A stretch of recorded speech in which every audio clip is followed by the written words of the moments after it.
Magali Gobard, donc chargée de projet, j'allais dire formation, ça c'était il y a quelques années encore, mais ce n'est plus, chargée de projet transformation chez Araimon Fluid Connection, qui est une entité du réseau Araimon sur Grenoble. On fabrique des pièces pour l'automobile.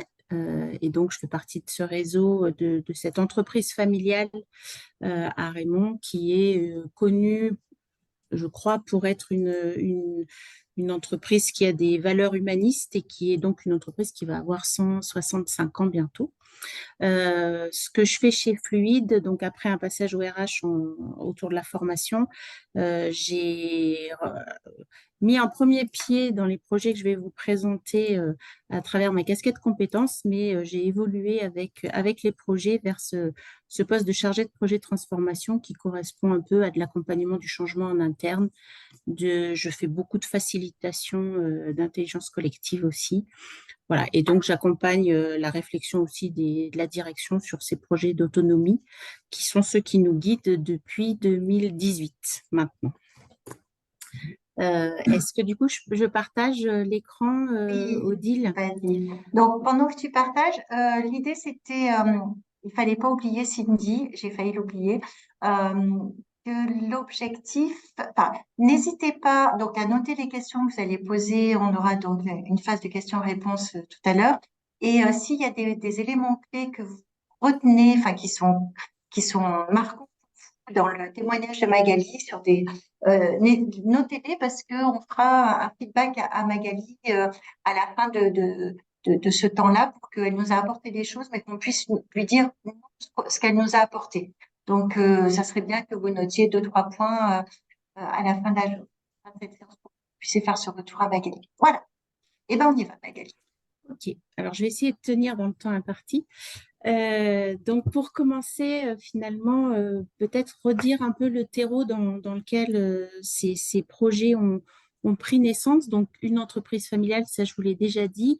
Et puis, au niveau du réseau Araimon, on est depuis toujours des entités qui fonctionnent en réseau. Et vous remarquerez que je dis pas groupe, parce que le principe, c'est que chaque entité a de fait son autonomie déjà.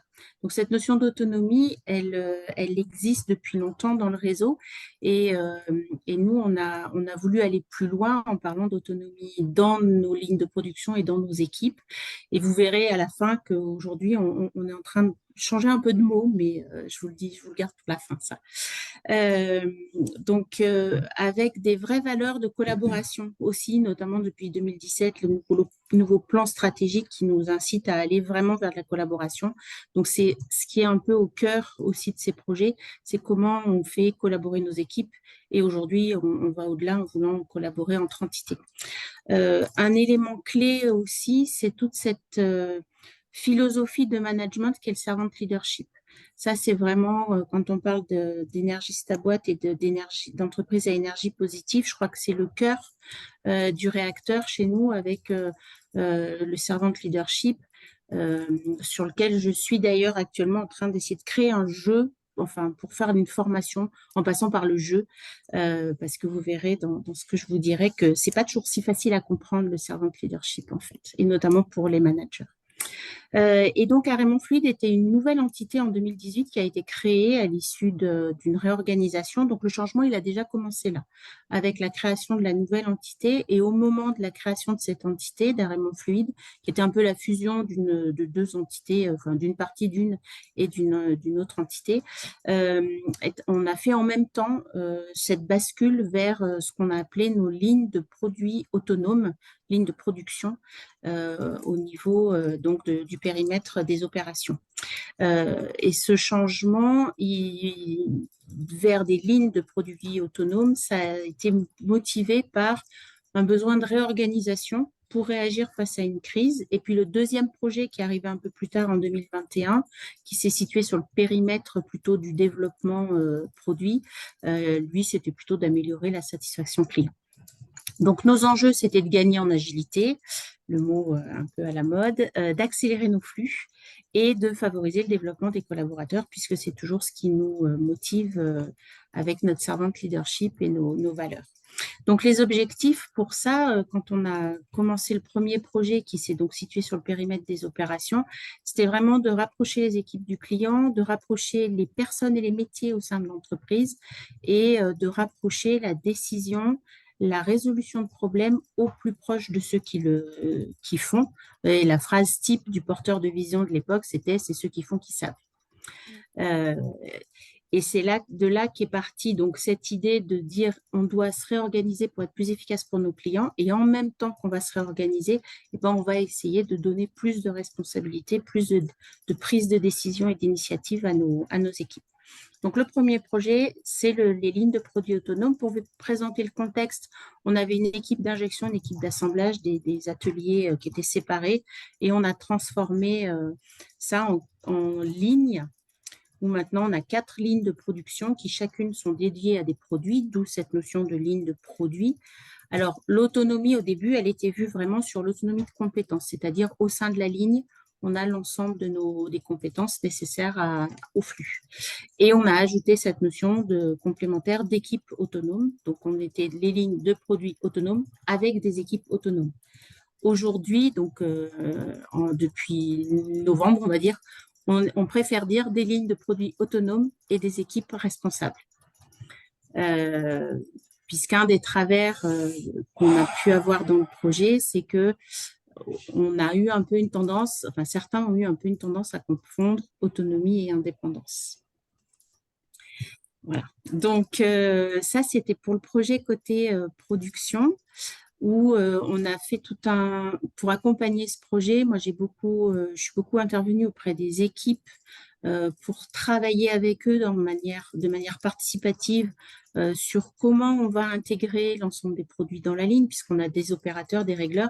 Mais du coup, le fait de dire on est autonome, on intègre tous les métiers dans une ligne sous un même hiérarchique, puisqu'il n'y a plus qu'un hiérarchique par ligne pour 35 personnes en moyenne, qui a donc dans son périmètre à la fois les opérateurs de production, mais aussi la qualité, l'ordonnancement, la maintenance, une partie de la maintenance. Voilà. Donc, on a accompagné les équipes sur, ben voilà, on change de management. On a aussi accompagné un peu les managers pour dire, vous étiez hiérarchique, vous allez devenir garant métier, notamment pour la qualité, l'ordonnancement, qui ont perdu leur rôle hiérarchique. Donc, on a fait beaucoup de participatifs, mais avec une vision qui était quand même bien définie. Donc, l'idée, c'était, ben, ensemble, on définit le comment on y va, quelle organisation on met en place pour aller vers des équipes, donc des lignes qui sont autonomes avec tous les métiers intégrés et avec des décisions au plus proches. Pour accompagner ça, donc je vous ai dit, le moteur, il y avait le servant leadership par rapport à ces notions de décision. Et puis, chez Arémon, notre système, alors j'aime pas le réduire à ça, mais pour faire simple dans la compréhension, le lean management s'appelle Atoms, mais chez nous, Atoms, ça va plus loin que le lean management. On a voulu, ça intègre aussi la notion des valeurs, ça intègre la notion de flexibilité. Voilà, donc c'est quand même globalement l'outil principal, c'est le lean, mais c'est presque plus une philosophie. Donc ça, c'était pour la partie production. De l'autre côté, donc plus tard en 2021, avec des retours d'expérience de ce qui avait pu marcher, moins bien marcher au niveau de la partie opération, on a rapproché de la même manière nos équipes projets.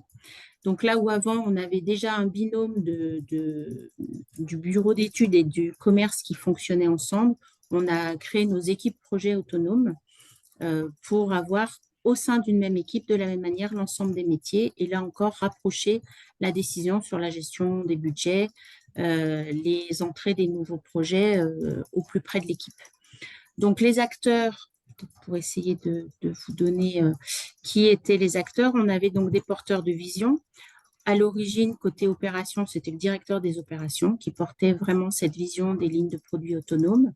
Et de l'autre côté, sur le projet qu'on a appelé donc EPA, LPA d'un côté, EPA de l'autre, là, on a plutôt une équipe de managers qui, s'inspirant de ce qui avait été fait aux opérations, avec des directeurs qui étaient ouverts à ça aussi, ont pris l'initiative de mettre les équipes projets en ligne, en équipe autonome. Donc, le COMEX, c'était soutien. Les équipes support, comme les RH, toute la partie méthode, finance, était évidemment en support. Et on a bénéficié d'accompagnement externe avec un chef de projet au tout début du projet en 2018 sur les lignes de produits autonomes.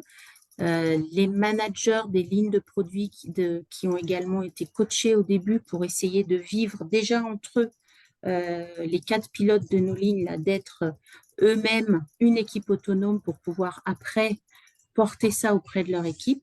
Et puis évidemment, les formateurs, puisqu'on a fait monter en compétences les équipes, surtout côté production, avec des CQP, des transferts de compétences. Et côté projet, on a sollicité Coefi, qui a formé nos managers, qui eux sont restés hiérarchiques de leur équipe métier. Donc, on n'est pas tout à fait dans la même organisation des deux côtés. En production, on a un hiérarchique sur plusieurs métiers. En développement, c'est l'inverse. L'équipe en tant que telle n'a pas de hiérarchique. Par contre, les managers sont restés hiérarchiques dans leur métier. Et là, on a par contre créé un nouveau rôle qui était ce qu'on a appelé le facilitateur d'équipe autonome, qui était un peu un mix entre de la facilitation d'intelligence collective et des basiques aussi d'accompagnement de management transversal, coaching, pour aider ces équipes à se mettre en place. Et le nouveau rôle également de chargé de projet de transformation, mon poste qui a été créé à l'occasion de ces projets pour accompagner tous ces projets. Alors, peut-être rapidement, mais je pense que ça sera plus après avec vos questions que j'arriverai à rentrer peut-être dans des détails qui pourront plus vous intéresser. Donc, en termes de résultats, globalement, oui, on est à 20 minutes ou il me reste 20 minutes? Il te reste 20 minutes. C'est large, j'ai Mais été oui. trop vite. Oh, non, mais Non, mais si on tu ne aura plus. consommes pas, on fera plus de On questions-réponses, fera plus de t'inquiète. questions-réponses. Ouais. Ouais. C'est-à-dire qu'il y aurait tellement de choses à dire dans le détail que je n'ose pas y aller. Donc, les résultats. Côté prod, on a vraiment vu une amélioration de la qualité. On a un taux de CNQ qui a baissé, c'est super. Les personnes qui sont donc un peu plus dédiées, puisque au lieu d'être sur toutes les machines, elles sont quand même sur des périmètres plus petits, ont une meilleure maîtrise de leur poste et avec une meilleure prise de décision aussi. L'information, les métiers étant dans la ligne et côté projet, c'est de la même manière. Comme tous les métiers sont regroupés, la circulation de l'info se fait quand même mieux, même s'il y a encore des progrès à faire. Et la prise de décision dans les équipes se fait plutôt mieux. Côté projet, on a vraiment vu améliorer la réactivité en phase offre au niveau des délais clients. Et de la même manière, les équipes se connaissent, se parlent plus facilement, donc ça évolue bien. Et par contre, il y a forcément des difficultés.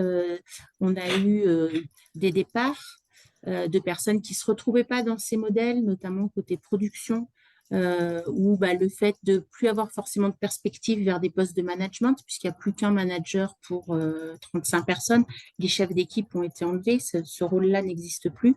Donc, il y a eu le fait que la perspective de carrière, même si nous, on allait vers un élargissement des missions en transverse, l'ascenseur social vers du management n'était plus une option. Donc, on a eu des départs pour ça. Le fait d'avoir mis en ligne de produits, ça a un peu siloté malgré tout, et maintenir l'entraide et la cohérence entre les lignes n'a pas toujours été facile, notamment quand les pilotes de ligne ne s'entendaient pas. Alors, les pilotes, c'est les responsables, par contre. On ne conduit pas des avions. Mais donc, les responsables de ligne n'ont pas toujours réussi à s'accorder. Le coaching a été arrêté aussi suite au départ du premier consultant qui avait accompagné l'équipe. Et puis le Covid est passé par là. Enfin bref, donc ça n'a pas été simple. Et on a eu un peu de silotage. Donc une appartenance à la ligne. Pareil, côté projet, on a une appartenance à l'équipe. Mais du coup, on resilote autrement finalement. On n'est plus siloté métier, on est siloté équipe. Donc, il faut en permanence veiller à remettre de la cohérence entre les équipes. Et puis, on peut avoir un peu de baisse de productivité. Et ça rejoint un peu ce que je vous disais. Il n'y a plus de hiérarchique. Alors, c'est plutôt côté prod. Hein. Il n'y a plus de hiérarchique, donc de 5 heures à 7 heures du matin et de, on va dire, 18 heures à 5 heures du matin. Et du coup, il y a un peu de tendance à l'indépendance, à des pauses un peu plus longues parce qu'on ne pointe pas les pauses. Enfin, voilà. Mais ça, c'est des choses où il y a quelques personnes comme ça. Et à l'inverse, on a des personnes qui se sont vraiment épanouies dans le fait de pouvoir prendre des décisions, d'avoir des responsabilités. Et le constat, c'était que ceux qui acceptent de prendre les responsabilités, qui prennent confiance en eux et qui prennent les responsabilités, se sont vraiment épanouis dans le projet. Et à l'inverse, ceux qui n'avaient pas forcément envie de prendre des responsabilités, eux, on s'y retrouvent pas, partent pas forcément et peuvent faire partie de ceux qui se disent, bon, bah, puisqu'il n'y a plus de chef, on peut faire ce qu'on veut. Voilà. Côté projet, la difficulté, aujourd'hui, on n'a pas tant de difficultés que ça. On a plus des problématiques de charge de travail, de charge mentale. Et un des constats, moi, que je fais pour, à travers tout ce que je peux amener quand je vais faire des facilitations d'intelligence collective, quand on essaie de faire co-construire les projets, c'est que c'est très chronophage et que sur des équipes qui sont déjà très chargées, ça peut être complexe à mettre en place. Et donc, quand on va sur des projets comme ça, il faut vraiment prévoir du temps pour les équipes, du temps pour le projet. Et que un des travers qu'on a peut-être eu dans les deux, je pense, c'est qu'on n'a pas assez mesuré ce temps. On l'a pris, mais on l'a rajouté. On n'a pas libéré du temps pour faire. On a pris du temps et en fait, on l'a rajouté. Donc, ça a augmenté la charge des équipes, notamment côté projet. Qu'est-ce que je vous ai pas dit dans tout ce qui est écrit là? Les équipes qui se connaissent mieux, qui fonctionnent mieux, ça je vous l'ai dit. La prise de confiance, c'est bon. Ah oui, au-delà du silotage, les tensions aux frontières et notamment aux frontières avec les équipes qui, elles, ne sont pas allées dans ce schéma-là. C'est-à-dire que dans notre entreprise, il y a la partie projet avec donc dedans le commerce, les bureaux d'études, la qualité, le développement, le laboratoire, l'industrialisation qui n'est pas rentrée dans les équipes, qui est restée à côté en équipe support. Et puis, qui ne sont pas rentrés dans quelque équipe que ce soit, ben, il y a les achats, il y avait les méthodes, il y avait tout l'accompagnement, amélioration continue. Et certaines équipes ne comprenaient pas forcément le sens et ah oui, mais alors ils n'ont plus de chef à qui on s'adresse, comment on fait passer les messages. Et du coup, on va quand même vers le hiérarchique, mais c'est pas forcément le bon interlocuteur, où on vient charger la barque du hiérarchique qui a d'autres missions. Donc, euh, comment dire, cette explication du modèle qu'on voulait mettre en place a besoin d'être faite à toutes les équipes et même celles qui ne le vivent pas. Mais du coup, ça peut créer par endroits des petits soucis de compréhension, d'interfaçage. Et ça, c'est encore des choses sur lesquelles on travaille aujourd'hui parce que c'est pas fini. Euh, par rapport à la vision, un apprentissage, moi, qu'on a eu, c'est que le porteur de vision côté opération, il est parti en 2020-21. Et en fait, au départ du porteur de vision, et ben, ça a été compliqué finalement de garder, même si on était deux à continuer à accompagner le projet, le fait que le porteur de vision soit parti, les managers qui devaient faire vivre le projet ont un peu baissé les bras, ou en tout cas ont un peu perdu le sens de où on voulait aller et peut-être certains travers ou certains changements qu'on aurait pu faire ne se sont pas faits. Alors que côté projet, comme là, on a une équipe, mais c'est vachement plus simple de faire perdurer la vision, en fait. Et même si certains sont partis, la vision est toujours là parce qu'il y en a toujours au moins quelques-uns qui sont là et qui partagent cette vision et qui continuent à la faire vivre. Donc, de ça, nous, on a retiré, alors c'est des grands principes que tout le monde connaît, mais que le porteur de vision, il est clé. Et que finalement d'avoir plus qu'un porteur de vision, mais plusieurs porteurs de vision, et donc que cette vision soit vraiment partagée. Mais là où c'est plus fort côté projet, c'est pas simplement une vision qui a été partagée, c'est une vision qui a été construite ensemble. Et c'est aussi ça qui fait, je pense, la force de cette équipe de managers projet là, où alors aujourd'hui, moi, je passe, maintenant, on n'est plus qu'à une fois par mois, mais on a 2 heures ensemble autour du projet en permanence où on travaille sur comment on facilite les équipes, c'est quoi les difficultés, comment on réorganise, parce qu'on réorganise tout le temps en vrai. Mais du coup, là, ça vit vraiment. Côté opération, ça a été beaucoup plus compliqué sans compter que le Covid est passé par là. Donc ça a laissé plus de traces côté opération que côté projet, le Covid, et sur les projets, l'aller vers l'autonomie aussi. Aujourd'hui, pour vous dire côté opération où on en est, en fait, on a maintenant une nouvelle directrice des opérations. Le directeur des opérations donc est parti. Quand il est parti, il n'a pas été remplacé. Donc ça n'a pas aidé non plus à maintenir la vision.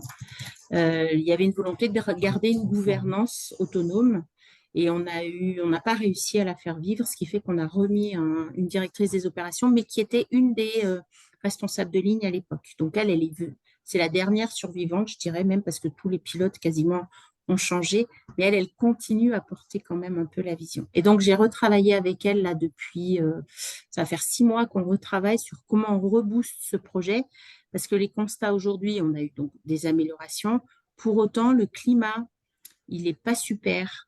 Euh, les, les gens ne comprennent toujours pas complètement où ils veulent aller. On est encore dans du mode, bah oui, mais c'est pas à moi de décider ça, ou toi, tu es qui pour me dire ce que je dois faire. Enfin, encore ce genre de discussion.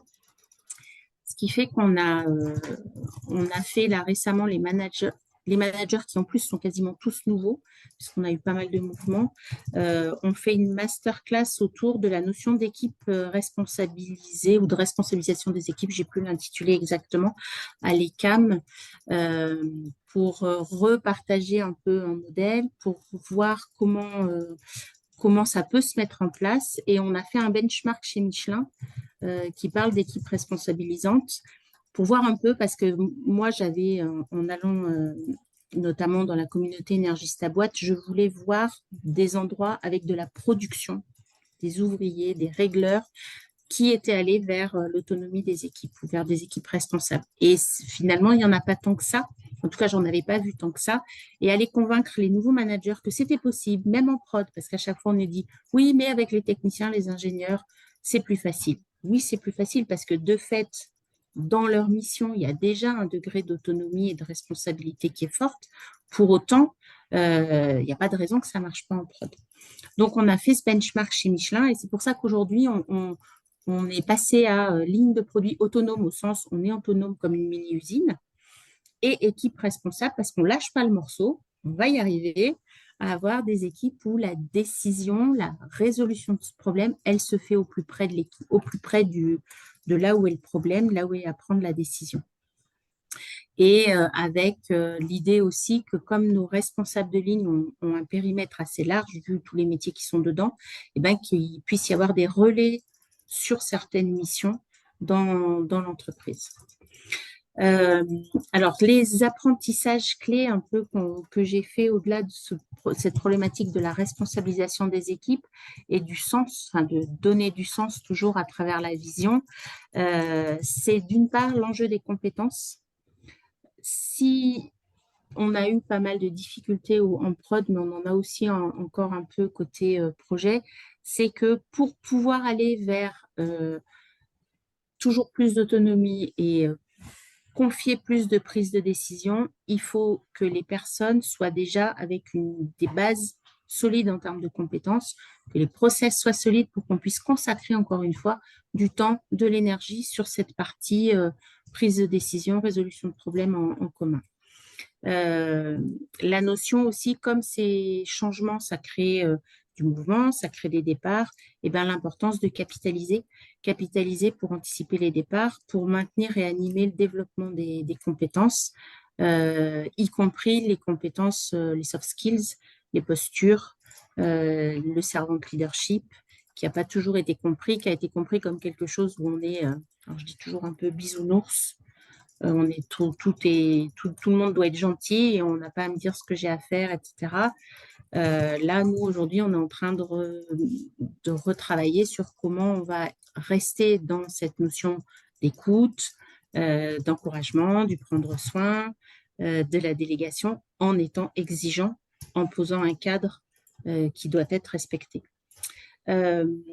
L'accompagnement externe aussi qui a été nécessaire, utile pour apporter des bases, parce qu'en fait, on a beaucoup appris en marchant et moi, j'avais pas forcément bouquiner plus de choses que ça sur le changement.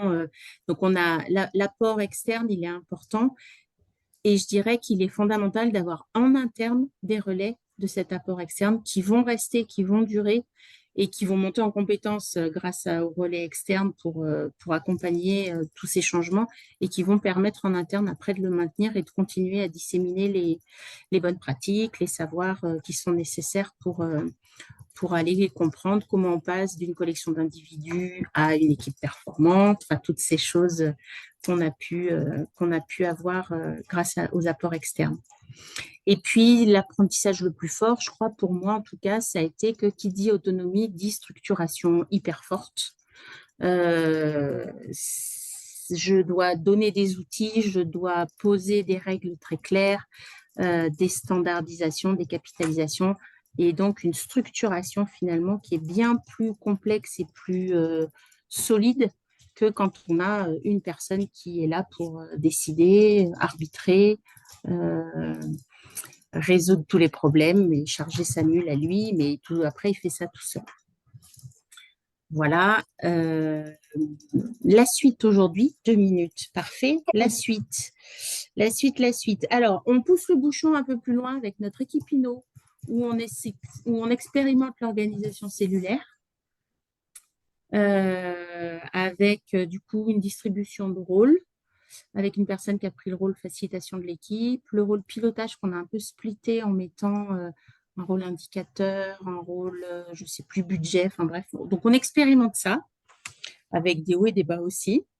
Le travail autour des équipes responsables, ça je vous ai dit, pour redonner le cadre, redonner le sens et donner des outils, parce que c'est important. Relance du projet de formation servant leadership, donc pour tous les nouveaux, et c'est là où moi, j'essaie de faire un jeu pour comprendre ce que c'est pas, en mode servante, comment je l'ai appelé, servante leader poursuite. Voilà. Et puis, dans nos réflexions de changement permanent, parce qu'on aime bien ça, le réseau là, vient de se doter d'une raison d'être qui vient réaffirmer des orientations sur les engagements RSE, sur l'entreprise régénérative, slash perma-entreprise, mais ça, c'est juste moi qui dis perma-entreprise. Le réseau, il parle de régénératif. Ce qui fait que je pense que ça va encore venir rajouter une couche dans notre changement et dans l'énergie positive de notre entreprise. Voilà, je suis allée vite, je crois, mais à vous les questions. Parfait. Ah oui, c'est nickel. Ce que je propose, donc on ouvre à 25 minutes de questions. Ce que je vous propose, c'est on va on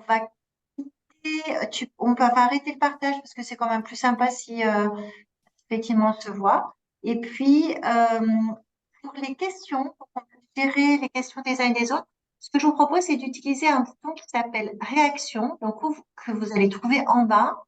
Et quand on clique sur le bouton réaction, il y a quelque chose qui dit lever la main. Donc, ce que je vous propose, c'est effectivement, dès que quelqu'un a levé la main, comme ça me permettra de pouvoir donner la parole aux uns aux autres. Oups. Et moi, j'ai perdu mon bouton participant. Participant, ça y est, vous êtes là. Alors, est-ce que quelqu'un lève la main numériquement pour... Alors, Valérie, première question. Merci beaucoup pour ce témoignage, Magali, et pour le rappel du servant leadership, parce que c'est vrai que depuis 2019, j'ai vu plusieurs conférences d'Araymond et j'avais oublié Enfin, je savais qu'il y avait quelque chose, mais je me rappelais plus, donc ça me fait du bien de l'entendre. Donc, je serais d'ailleurs intéressée par ton jeu quand il sera sorti. Voilà.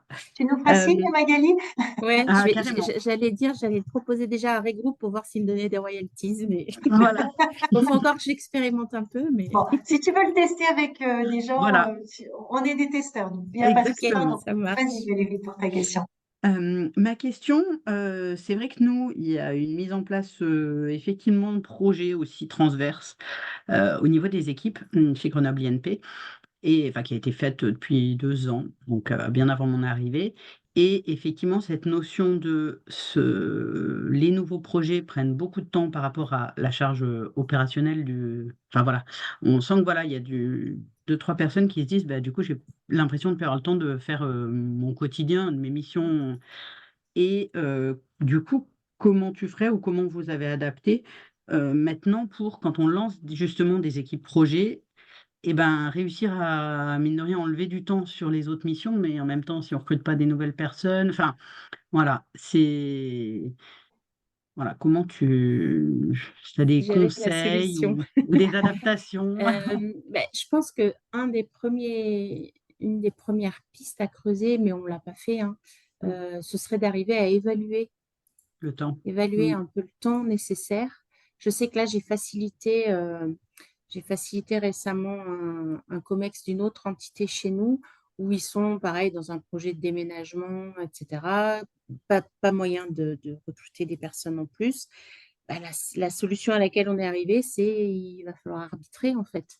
C'est Oui, c'est la gestion des priorités après. qu'est-ce qu'on décide de mettre de côté. Et par contre, je pense que là où c'est important, c'est on se met tous d'accord, enfin toutes les personnes concernées, en tout cas, c'est sûr, on est tous OK que ça, on le met de côté et on Oui, communique autour de ça. Parce que j'en ai pas parlé, mais un des points où on a un peu pêché quand même sur le premier comme sur le deuxième, je pense, projet, c'est la com. On le sait tous, hein, que la com, c'est super important dans le changement. Et pour autant, quand on est dans le projet, eh ben, on oublie de le faire. Nous, on voit bien où on avance, mais on oublie un peu de mettre à niveau ceux qui sont dans le projet, mais aussi ceux qui sont à côté, comme je disais tout à l'heure.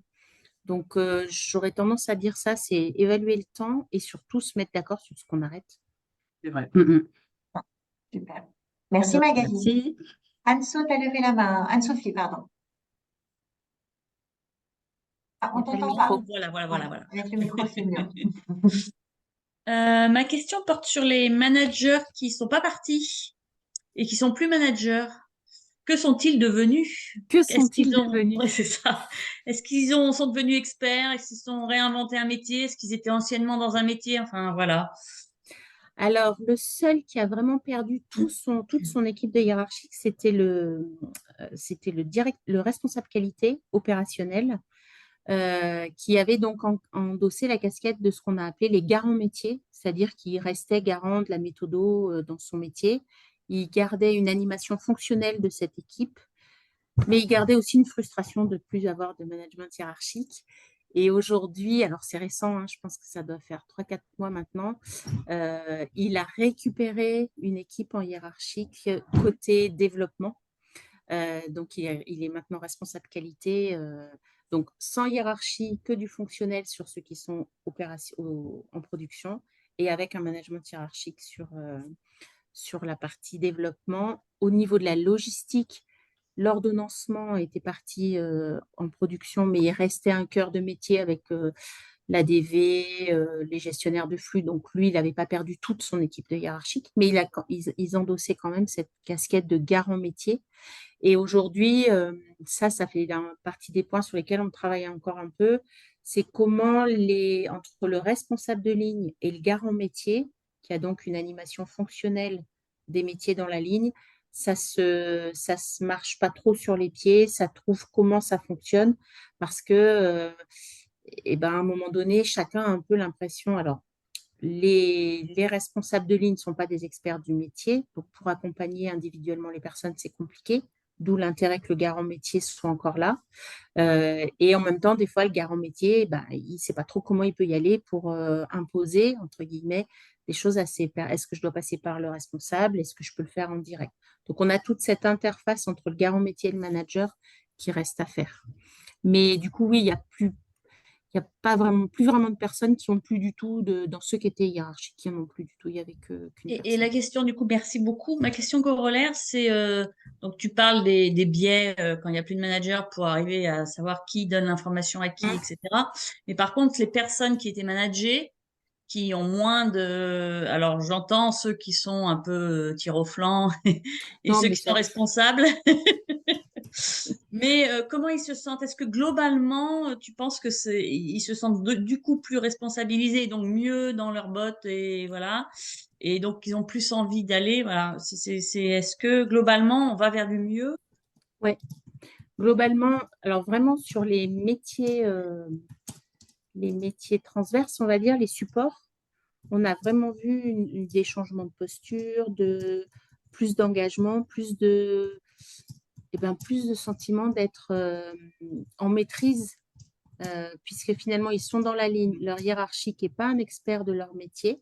Ils savent qu'ils peuvent aller s'appuyer, ils sont animés, ils ont quand même toujours le support du garant métier.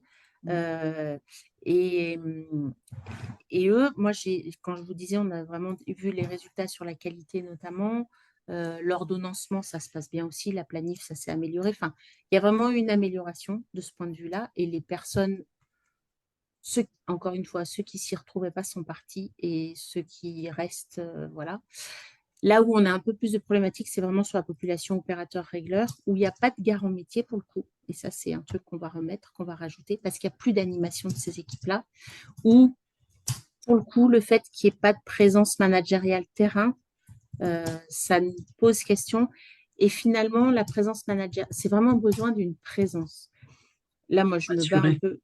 Voilà, je me bats un peu en ce moment avec certains managers qui arrivent et qui ont encore un peu l'idée de pour que ça marche, il faut être chef.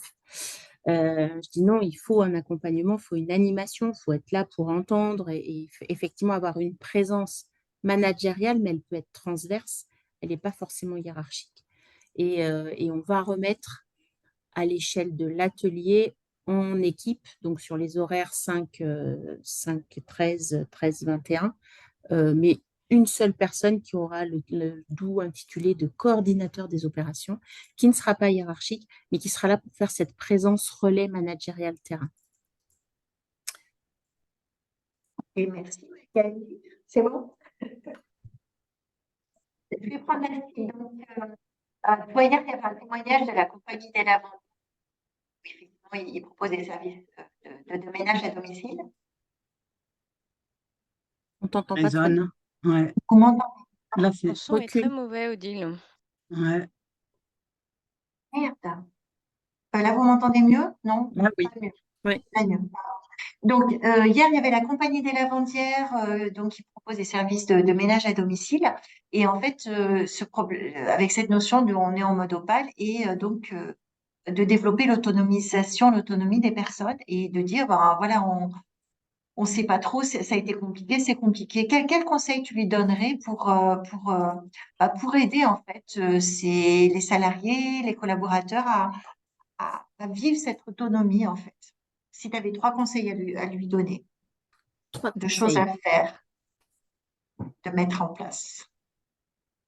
Alors, je pense que déjà, la notion qu'on a, nous, pas assez développé, la notion de protection permission, là. Enfin, permission, tu es autorisé à prendre ces décisions dans ce cadre-là, donc de bien définir ce que je disais, c'est super structuré. C'est quoi le cadre dans lequel je suis autonome, en fait. Donc après, il peut être plus ou moins large, mais c'est quoi les règles, les rituels, donc bien cadrer tout ça, garder un lien, ne pas oublier le rendre compte. Mais donc d'affirmer Autonome, aussi mais je cette t'attends. voilà, d'avoir parce qu'encore une fois, moi, tu vois, on se dit, on arrête avec la notion d'autonomie parce on n'a jamais réussi à la définir, à part la liberté dans le cadre, ok. Et le cadre, on met quoi dans le cadre? Donc, soit j'hyper standardise et elle est où l'autonomie si je n'ai que du mode up à respecter, soit je dis plus rien, je veux juste que vous ayez atteint ces résultats-là. Donc, et c'est pour ça qu'on revient plus à cette notion de responsabilité. De quoi tu es responsable. Et moi, j'ai beaucoup appris quand j'ai un peu creusé l'organisation cellulaire et j'ai beaucoup aimé la notion de redevabilité plus que de responsabilité. Alors, j'arrive pas encore à la faire passer complètement partout, mais je trouve que finalement, de quoi je suis redevable par rapport à l'autre dans l'équipe ou en dehors de l'équipe et qu'est-ce que je peux attendre de l'autre, quelque part, ça me donne déjà mon périmètre, mes attendus. Donc, ce serait ça, ce serait de bien cadrer les rôles, responsabilités, enfin, de bien formaliser tout ce qui est du cadre, donner permission et protection. Je te délègue, mais pour autant, je garde une forme de responsabilité aussi et une forme d'engagement, je ne me décharge pas. Et puis, moi, ce que je dirais, c'est que ça demande beaucoup d'accompagnement, en fait. Nous, on a enlevé trop tôt les managers, les chefs d'équipe, sans avoir fait les transferts de compétences, sans avoir expliqué ce que c'était que le modèle, etc. Donc, pour bien vivre l'autonomie, il faut se sentir fort, il faut se sentir compétent, parce que je ne vais pas pouvoir prendre de décision si je suis en permanence en doute sur est-ce que j'ai le droit de la prendre, est-ce que j'ai la capacité de la prendre, est-ce que je prends la bonne décision. Et puis, un autre apprentissage aussi, c'était, alors ça vient compléter, mais c'était de clarifier qui décide et comment on décide. Votre jeu qui a fait mouche chez nous. Merci Magali. Ok, moi ça me va très bien comme réponse, super. Nathalie, Geoffroy, tu as levé la main, dis-nous. Oui, moi je voulais revenir sur ce que tu disais, comme si ça paraissait évident, mais on n'a pas assez communiqué. Moi, ce qui m'intéresse, c'est de savoir qu'est-ce que vous n'avez pas assez communiqué. Bon, pourquoi tu dis que vous n'avez pas assez communiqué? En gros, si tu devais le refaire, qu'est-ce que tu communiquerais?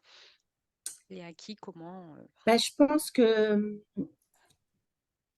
alors, derrière, on n'a pas assez communiqué. Il y avait aussi qu'on n'avait peut-être pas une base assez solide en mode gestion de projet. Nous-mêmes, le projet, on ne l'a pas structuré suffisamment comme un projet. Et donc, pour pouvoir communiquer, si j'avais eu une structuration de projet, mais c'est hyper dur, donc c'est quoi les différentes étapes pour être vraiment autonome? Mais tu vois, ça aurait été de pouvoir dire, là, voilà où on en est dans la phase du projet. Et finalement, comme on apprenait en marchant, c'était un peu, on oubliait de communiquer de où on en est aujourd'hui. Alors, de temps en temps, on faisait une com, voilà, les techniciens de maintenance, ça y est, ils sont intégrés dans les lignes, voilà comment ils savent être organisés. Il y a ça. Qu'est-ce que je communiquerai autrement aussi? C'est peut-être au-delà des personnes concernées, pourquoi on fait ça, enfin le sens de ce projet, comment éventuellement ça va impacter la relation avec ceux qui sont en train de vivre le projet. Et puis ceux qui sont dans le projet, de plus les tenir au courant. Même si, en fait, la difficulté dans la communication, ça a été de se dire, comme nous, on était un peu à tâtons, on essayait un truc, puis on n'y allait pas, puis on revenait, puis on faisait, c'est qu'est-ce que je communique? Parce que si je communique, au début, on essayait d'être le plus transparent possible. Mais on a vu que ça créait des inquiétudes, en fait, parce qu'ils voyaient qu'on ne savait pas où on allait.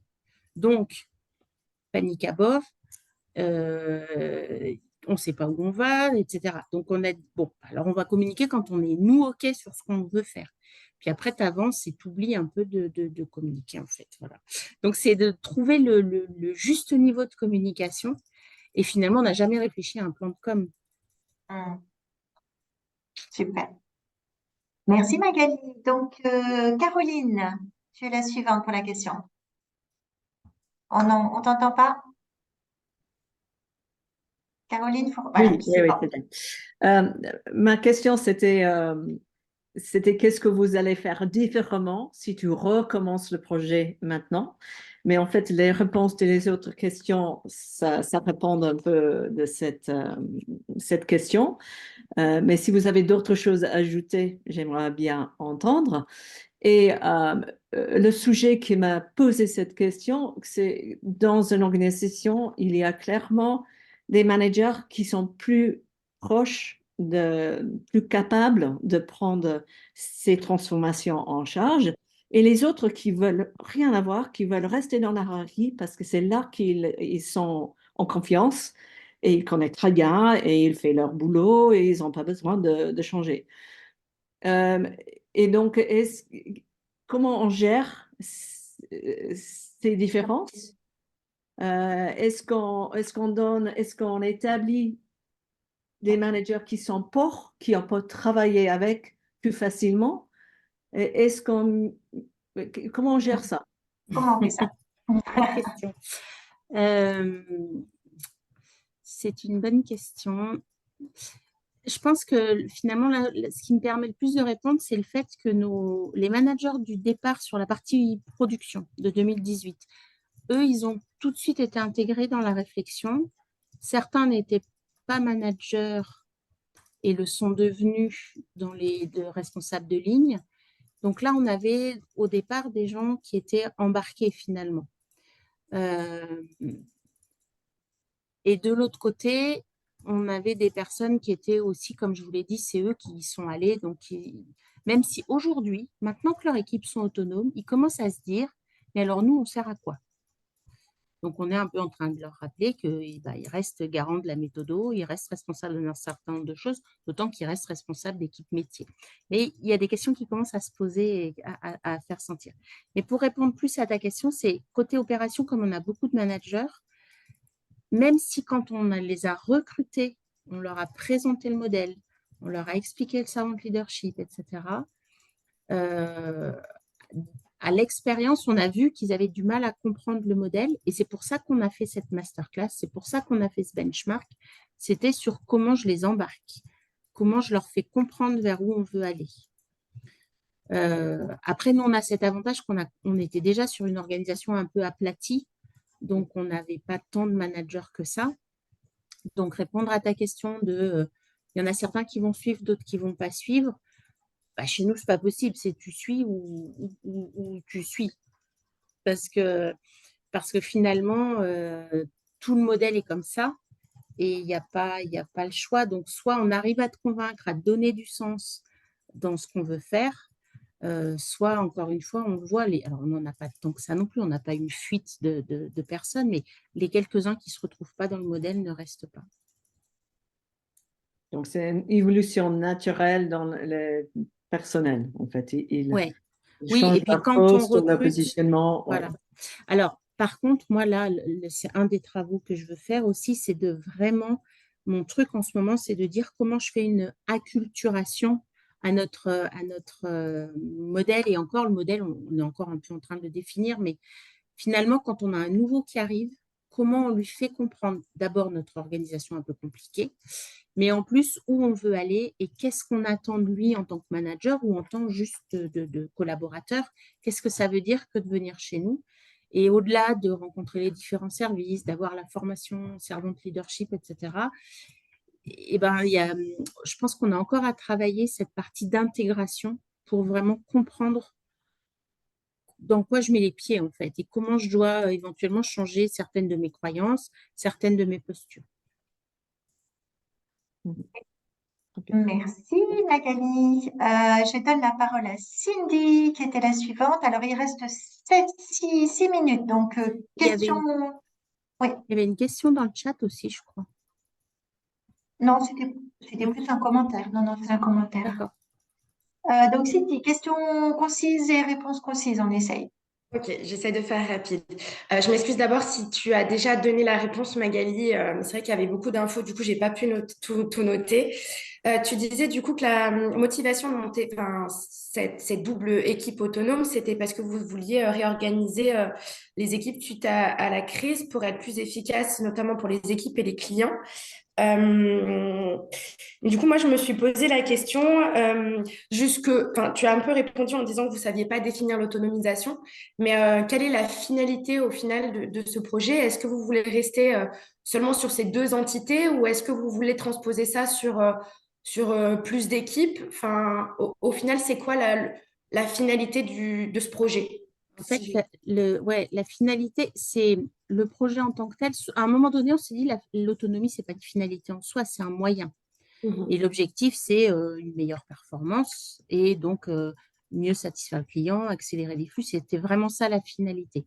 Et l'autonomie, c'est le moyen, sachant qu'au niveau du réseau à Raymond, dans la stratégie, il y a collaboration, autonomie. Je vous parlais d'Atoms, on a des piliers avec des critères et où l'échelle 5, c'est vraiment la notion d'autonomie. Donc, l'idée, c'est qu'au niveau du réseau à Raymond, on aille vers des équipes autonomes, chaque entité faisant un peu sa définition de l'autonomie.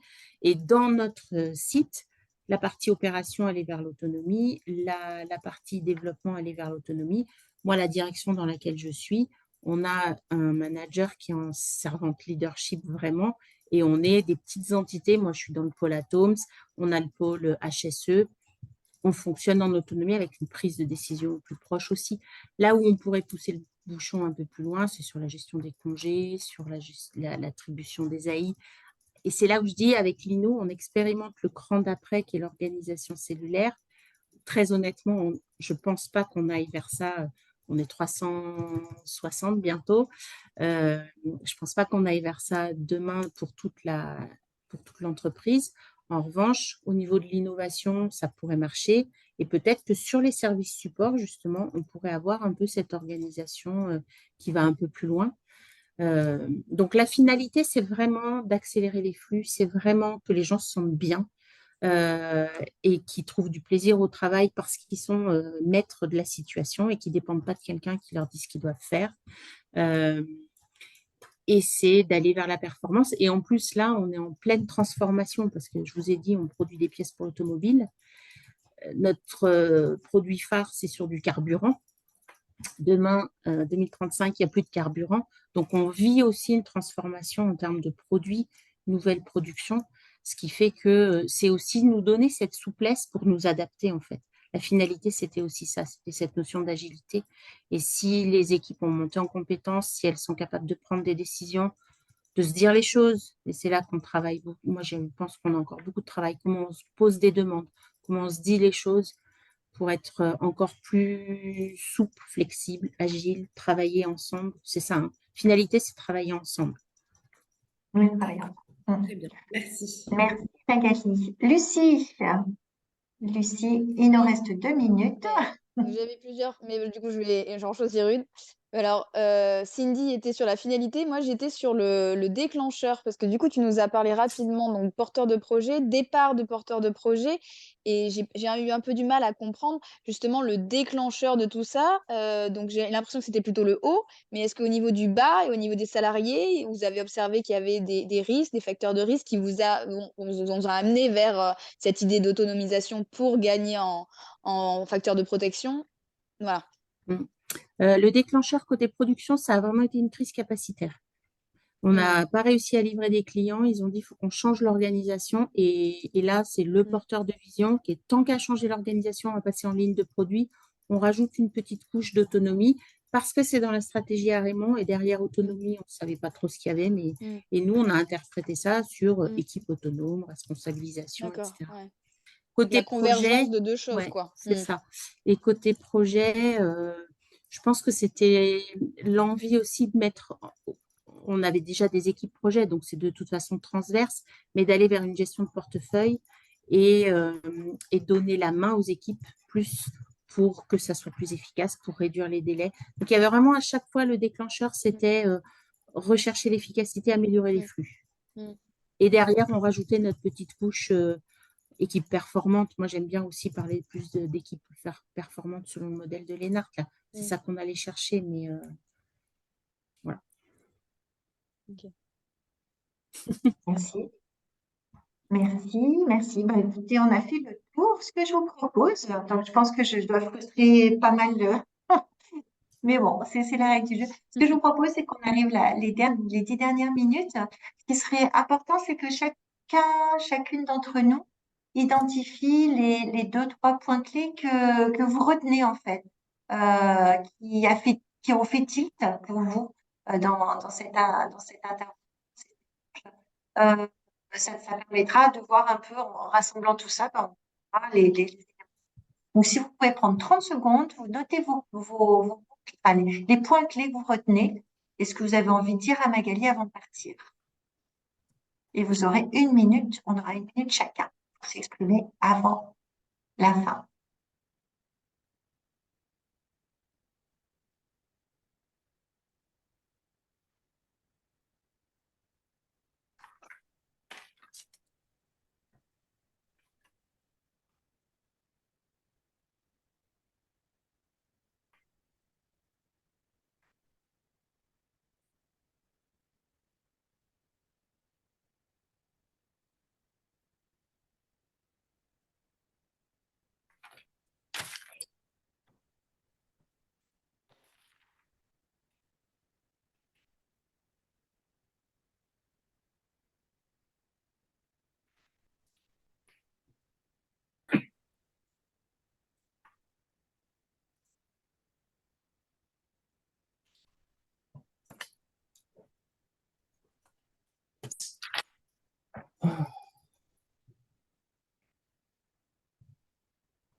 je vais peut-être. Il y a Damien qui nous a répondu par chat.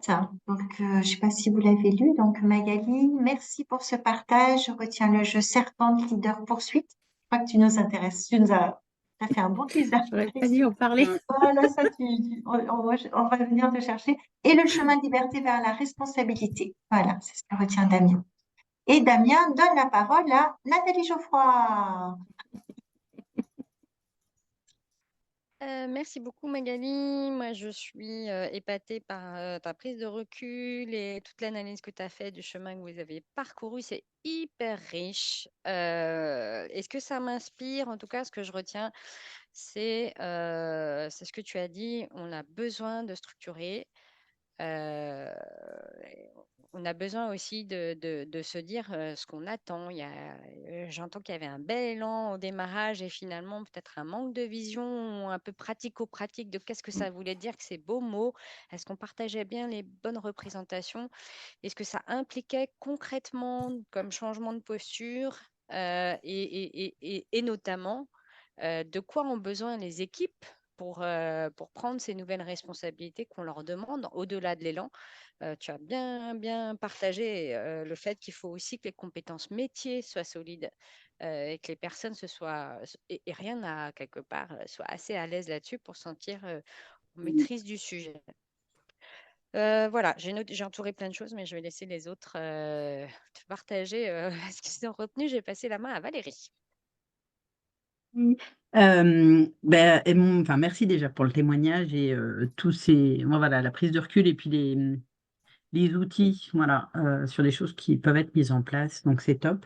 Moi, j'ai effectivement aussi noté ce côté, les attentes de l'autre, notamment quand il y a la présence managériale sans hiérarchie. C'est vrai que ça fonctionne quand tout roule, mais quand on a notamment un collaborateur qui ne fait pas forcément ce qu'il faut dans l'équipe et que au final, le manager qui n'est pas manager peut rien faire. Enfin, voilà, c'est vrai que refixer le cadre et les attentes de chacun, voilà, prendre le temps de faire des petits points d'étape, ça c'est vrai que c'est hyper important. Et puis ça fixe un cadre parce qu'effectivement le cadre, voilà, il est important pour qu'on avance. Et l'idée, effectivement, quand il y a les nouveaux projets, le côté priorisation, mais vraiment, comme tu as bien dit, valider ce qu'on met de côté et que ce soit OK pour tout le monde, pour qu'on puisse avancer sereinement sur les projets et que ce soit pas au final, le plus qui fait trop, quoi. Donc, ouais, super, merci beaucoup. Et tu donnes la parole à. Et je donne la parole à Lucie. Merci Valérie. Merci beaucoup Magali. C'était waouh, effectivement plein de choses. Moi, en 2 mots, ce que j'ai envie de retenir, c'est que l'engagement de la direction, oui. Et pour le coup, là, c'est vraiment engagement de la direction, mais finalement, ça fait pas tout. Et on voit avec les managers, on voit avec les opérateurs que du coup, c'est là où finalement, c'est plutôt par ces côtés-là que ça peut avoir du mal de la réticence à avancer. Et donc, je retiens par rapport à ça, par rapport à ces freins et cette réticence, le côté prendre le temps et justement, ce que tu disais tout à l'heure, et je pense que ça rejoint Valérie, donc la charge mentale que ça peut avoir. Donc prévoir du temps, mais pas en ajouter, mais plutôt en libérer. Ça m'a particulièrement marqué. Et je me demandais justement si vous aviez des espaces de discussion sur le travail voilà, qui existent au sein de Raymond. euh, pour prendre ce temps-là sans qu'il soit ajouté, mais qu'il soit intégré, en fait. Tu n'as pas le droit de Voilà. poser une question à la fin. Je vous laisse, triche. tu poses la question sur Discord et Magali répondra Bien sur sûr, bien Discord. sûr. Voilà. Non, enfin, c'était plus, voilà, c'était question, ouverture, remarque. Hein. C'était pas pour que tu répondes là maintenant. Voilà. Je Mais te merci en tout surveille. cas. Et donc, tu donnes la parole À Caroline. Allez, Caroline. Très bien, je répète un petit peu. La structure, même si on enlève la structure hiérarchicale, il faut quand même remettre une structure qui est plus adaptée. On ne peut pas avoir un fonctionnement bien sans structure. On envisage que ça prend le temps. C'est un apprentissage. C'est pas que c'est nouveau. Et toutefois, il y a quelque chose de nouveau. Ça prend plus de temps qu'on peut imaginer. Et si on n'a pas, c'est le stress. C'est tout un questionnement en place d'avoir la fluidité. Et l'autre point qui était très intéressant, c'est la communication autour. Même si on travaille bien dans l'équipe où on fait les changements, il y aura un impact autour et eux aussi, ils ont besoin d'être prévenus qu'il y a des choses qui sont différentes, il y a le point de communication qui semble être différent. Mais pour tous, je te remercie énormément pour la lumière que tu donnes et le taille de ton projet. C'était énorme. Super, merci Caroline. Merci. Et tu donnes la parole À Cindy. à Cindy. Merci d'abord pour ton témoignage, Magali. C'est vrai qu'il était très, très complet et avec beaucoup d'informations. Je trouve ça super chouette de pouvoir avoir différents témoignages et certaines visions différentes de comment vous pouvez répondre à vos besoins au sein des entreprises. Après, j'avoue qu'avec tous les passages qu'il y a eu des autres, les grandes lignes ont été dites. Je regarde mes notes, mais c'est vrai que bah oui, enfin, que malgré qu'il y a une autonomie, il faut structurer, qu'il faut communiquer. Ta prise de recul aussi, honnêtement, je trouve ça chouette parce que vous avez essayé, puis vous vous êtes dit, ah non, finalement, ça fonctionne pas trop, on va essayer quelque chose d'autre. Ouais, c'est ce que je retiens et avec toutes les grosses lignes que les autres ont pu dire. Super. Et donc, Anne-Sophie, Anne-Sophie, qu'est-ce que tu retiens de ton côté avec tes mots à toi? Oui, merci Magali. Moi, je retiens la capacité de remise en question et de l'amélioration continue et vos questionnements continus. J'ai cru comprendre que le changement entre autonomie et responsabilité, ça a été fait là récemment. Donc, cette réactivité dans les corrections et en fonction de l'écoute terrain et des retours du fonctionnement. Voilà, je retiens vraiment cette capacité de correction et je loue le droit à l'erreur pour autant qu'on corrige l'erreur et pour autant qu'on affiche qu'on sait le faire et qu'on y arrive, etc.